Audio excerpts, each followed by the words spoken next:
new year. Vahatva, the name of that, Vahavta, the name of that prayer. It means you shall love. It's a traditional Jewish prayer. You shall love God with all your heart is the whole line. You shall love God with all your heart. What facet of that word, I wonder, what name of God would you give your love, devote yourself to in this new year? You shall love life with all your heart. You shall love love with all your heart. You shall love expansiveness, ripening, stillness, imagination, creativity. You shall love the possibility of something new with all your heart. The elusive possibility of something new. This audacious notion that the places that feel absolutely stuck and intransigent, whether the personal or the global, the pounds we wish we could lose, the budgets we wish we could stick to, the dynamics with family members, with our children, our parents, our siblings, we wish would somehow change. The racism of our society, our cities, our county. The transgenerational poverty, the homelessness in our own backyard, or a deepening rift across our country in ideology and norms of civility, even understanding of reality and truth itself. The audacious notion that the places that feel absolutely stuck and intransigent could somehow be transformed. Happy New Year. Blessed time of year given power by our collective imagination, by our shared dream of a turning point in the calendar. What newness might you dare to let yourself wish for this year? What spark of possibility do you cup your holy hands around, not quite daring to hope that this time it might kindle true?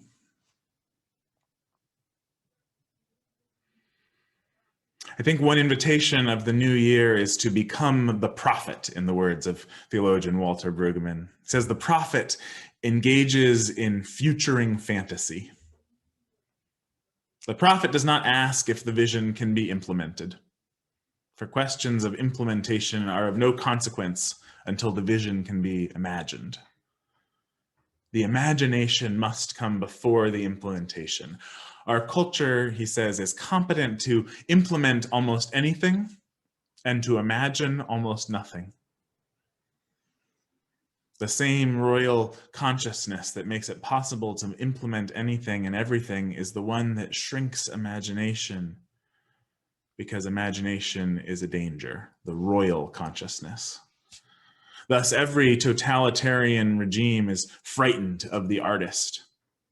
It's the vocation of the prophet to keep alive the ministry of imagination, to keep on conjuring and proposing future alternatives to the single one the king wants to urge as the only thinkable one.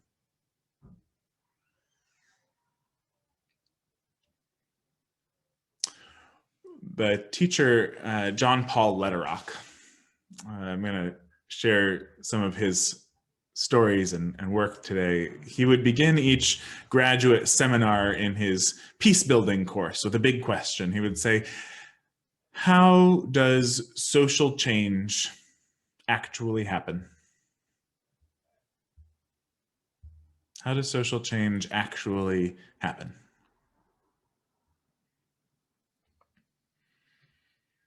Since I was introduced to his asking of that question over a decade ago, it's sat deeply in me. I don't know that I have adequate answers, but I'll share some of his insights. He's a scholar and practitioner of peace building. He's worked in zones of immense conflict throughout the world and teaches at Notre Dame and Eastern Mennonite University's program in conflict transformation. The title for the service today came from his book, The Moral Imagination. The Moral Imagination, the Art and Soul of Building Peace. the moral imagination.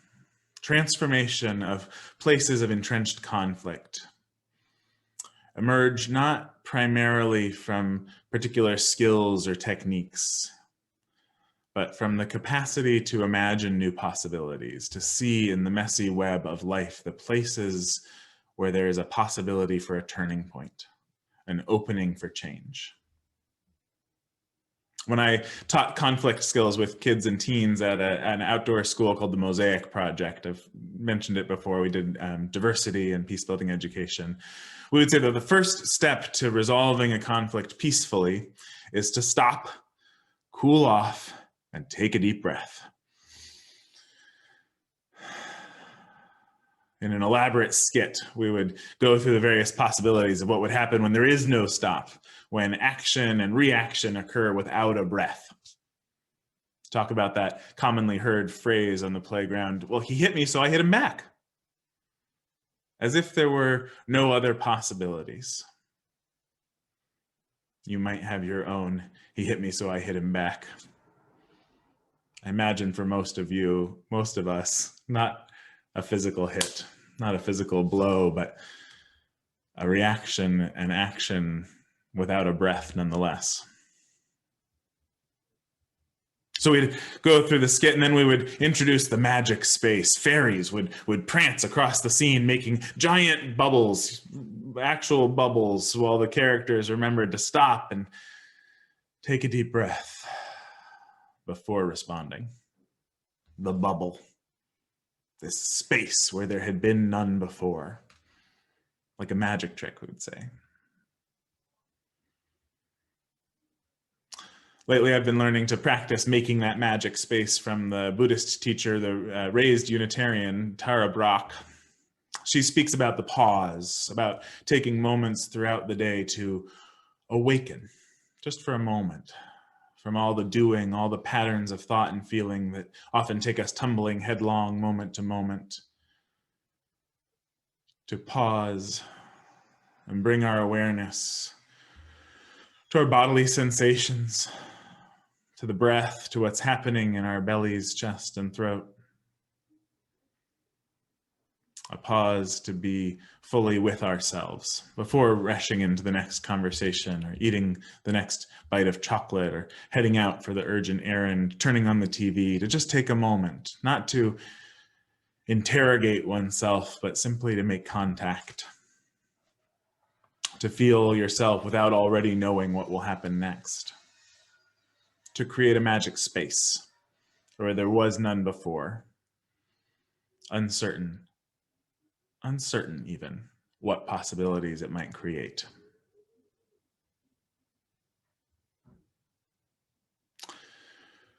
So as he describes the moral imagination, Lederach draws insights from the stories of times and places where seemingly intractable violence was transformed. And one story is of the women of Wajir, an area in the northeastern part of Kenya near the Somali and Ethiopian borders.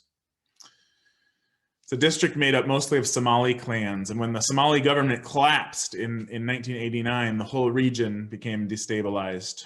Wajir, there on the border in Kenya, soon found itself caught up in inter-clan fighting, challenged by a flow of weapons, of groups fighting, by refugees. By 1992, the Kenyan government declared Wajir to be in a state of emergency. And so Lederach begins the story like this. He says, the women of Wajir did not set out to stop a war. They just wanted to make sure they could get food for their families. The initial idea was simple enough: make sure that the market is safe for anyone to buy and sell. Deka, he describes, was one of the key women leaders in Wajir. One night when shooting erupted near her house, she ran for her firstborn child, hid for several hours under the bed while bullets crisscrossed her room. And processing what had happened in the morning, her mom recalled and shared with her the violence from 30 years before, when Deka was a child and her mother held her under the bed. And that conversation fueled a determination to find a way to make Wajir a place where her daughter would enjoy a violence-free life. The Deka found other women with similar stories. Fatuma tells how at a wedding, the women worried about how they would get home and they had to leave early. They lamented together the rising violence, the thievery along the highways, guns that were everywhere carried by their young boys, the fear of abuse and rape with which young girls lived even in their home villages. So these women gathered quietly, fewer than a dozen of them at first. Lederach reports they said, "We just wanted to put our heads together, see what we knew and what we could do." And we decided the place to start was the market. They agreed on a basic idea. The market should be safe for any woman of any clan to come, to sell, to buy. And we women were looking out for their children. Access to this market was an immediate right that had to be assured.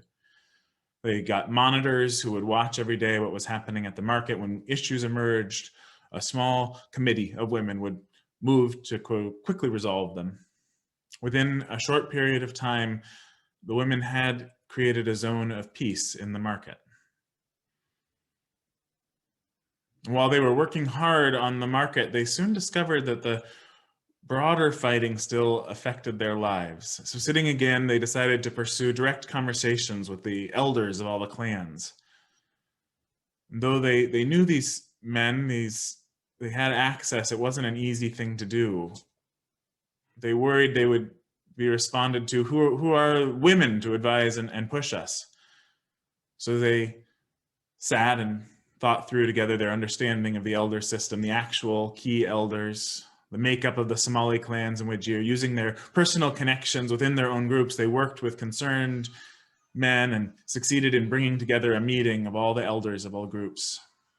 And they aligned themselves carefully to not push or take over the meetings. They found instead one of the elderly men, quite respected, but who came from the smallest and therefore least threatening of the local clans.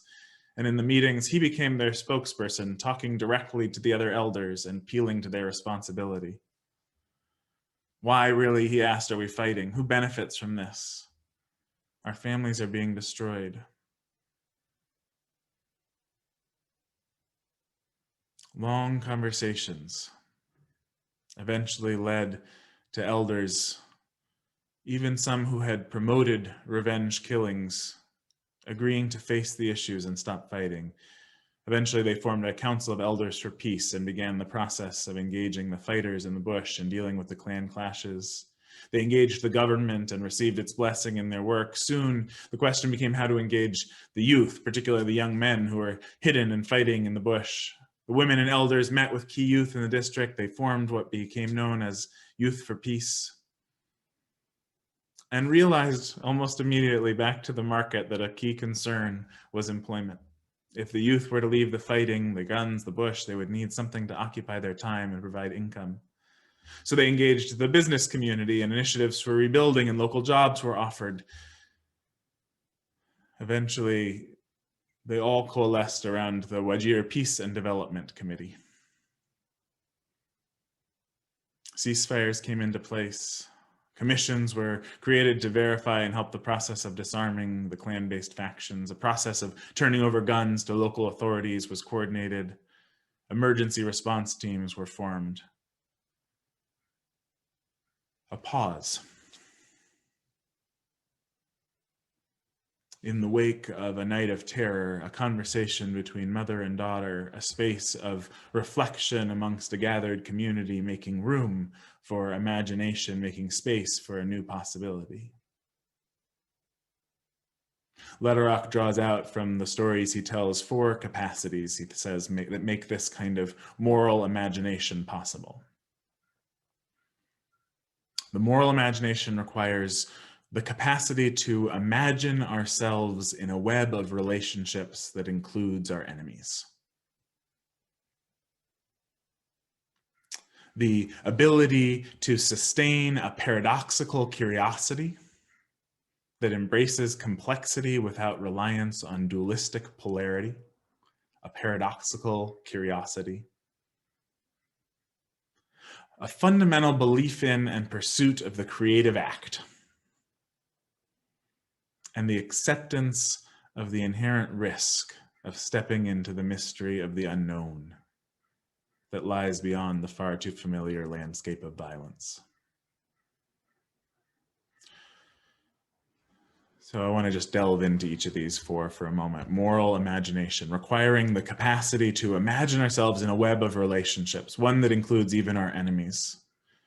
We enshrine this, of course, in our seventh principle, that respect for the interdependent web of all existence. And naming it as this centrality of relationship, that relationships form the context in which violence happens and also generate the energy that enables people to transcend that violence.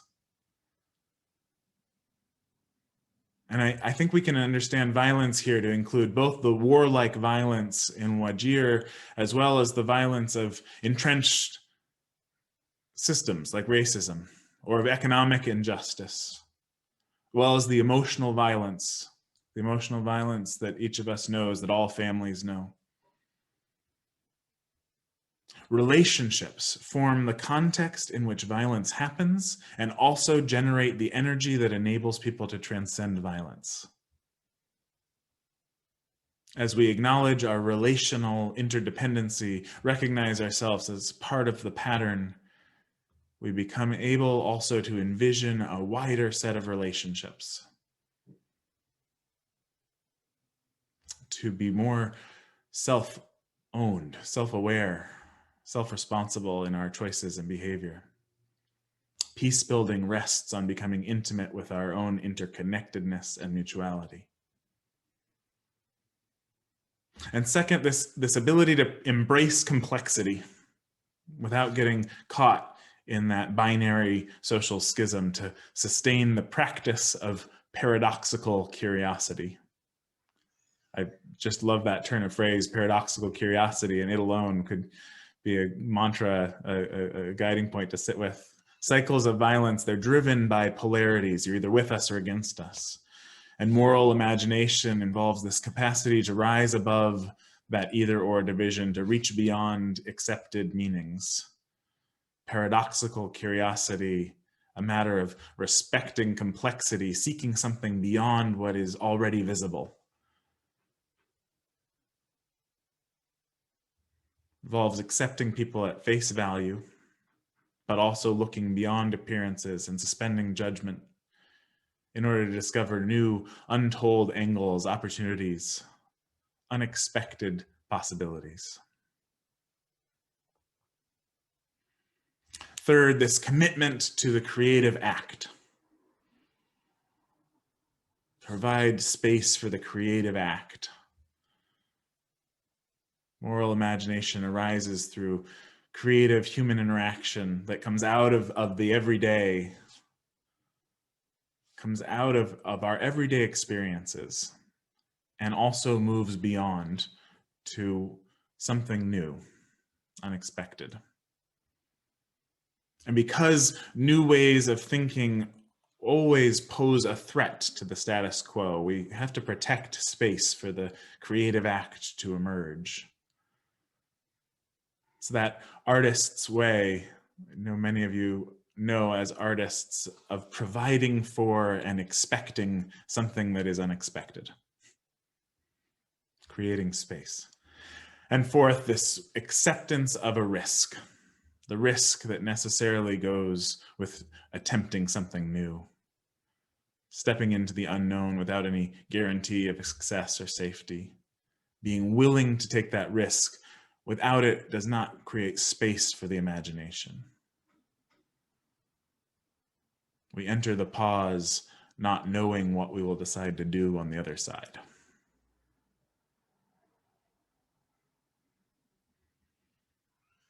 This web of elements, these capacities for moral imagination, it's why I find our work with the Marin Organizing Committee so inspiring. A web of relationships that grows ever clearer and stronger through meetings and actions, an embrace of the complexity at hand, a practice of paradoxical curiosity in the face of intransigent problems like homelessness and we're in. A commitment to the creative act, to continuing to try to explore new possibilities, a willingness to risk time and energy and hope, feelings in an endeavor whose end is uncertain, unknown. You may have seen there was an article in the IJ this weekend about Marin Organizing Committee's call for a rent freeze for the duration of the pandemic. A small but necessary emergency step, one step among many needed to protect the right to housing for all in our community, in our own congregation, in our neighbors, throughout the county.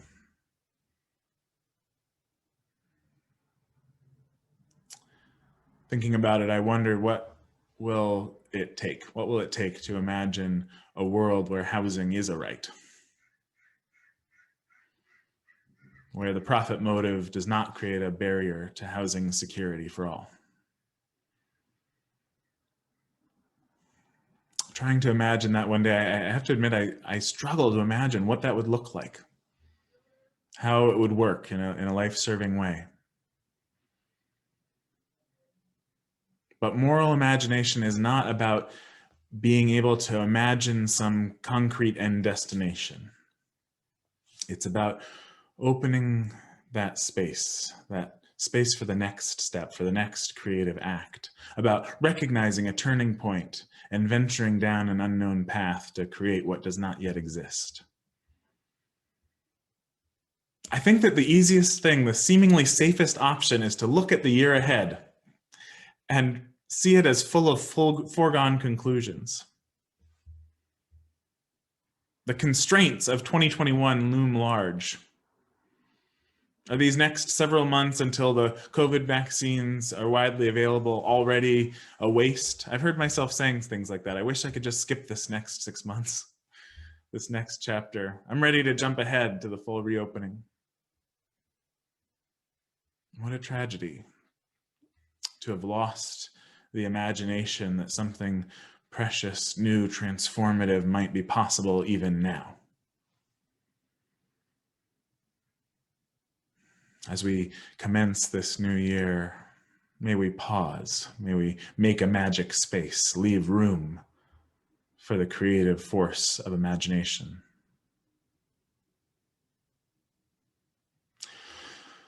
Lederach describes at the end of that story that poverty and unemployment still remain significant challenges in Wajir.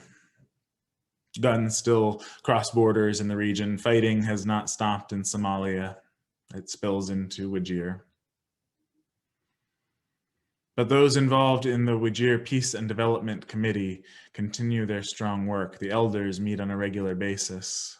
There is cooperation among the local villages, clans, and the district officials. And the women who stopped a war monitor a now much safer market.